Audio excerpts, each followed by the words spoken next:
Mais avant cela, direction les États-Unis avec vous, Vincent. Joe Biden fait en ce moment le forcing pour faciliter l'accès des minorités au vote. Sa réforme électorale est actuellement bloquée par les républicains. Le président a donc pris le pays à témoin. Il veut changer les règles du vote au Sénat. Oui, quand il a été élu, Joe Biden promettait un consensus avec les républicains sur les grandes réformes, l'immigration, l'emploi, l'environnement, etc.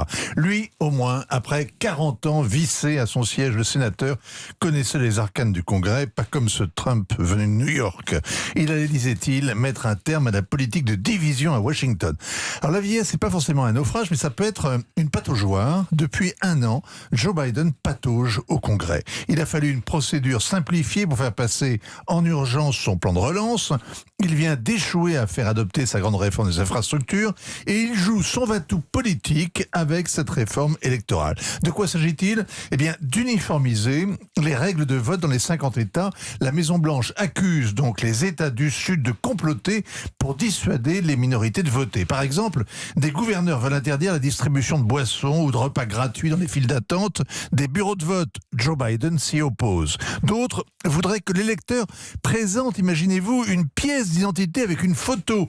Biden s'en indigne. Il y a aussi ceux qui veulent limiter le vote par correspondance ou le vote anticipé au prétexte qu'après la zoubia des recomptages en l'an 2000, puis la contestation fiévreuse du résultat en 2020, il est temps de sécuriser le scrutin. Le président fait mine d'être scandalisé. Il est donc allé le dire hier en Géorgie.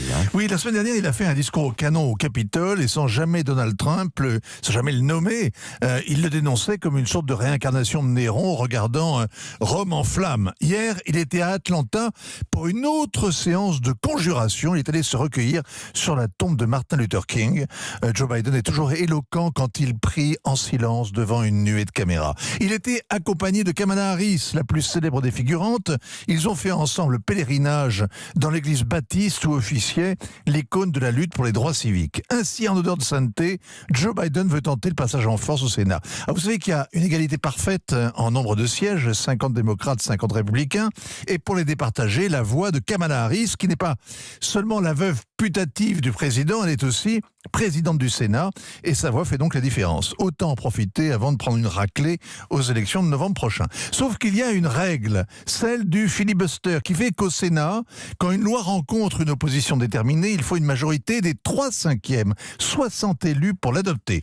Joe Biden veut liquider cette tradition encombrante, il la présente comme une relique de l'époque raciste. 51 voix sur 100, c'est bien assez quand on a le cœur pur et les Afro-Américains avec soi. Mais même 51 voix, il n'est pas sûr du tout de les obtenir. C'est donc une nouvelle crise en perspective alors que la popularité du président, elle est au plus bas.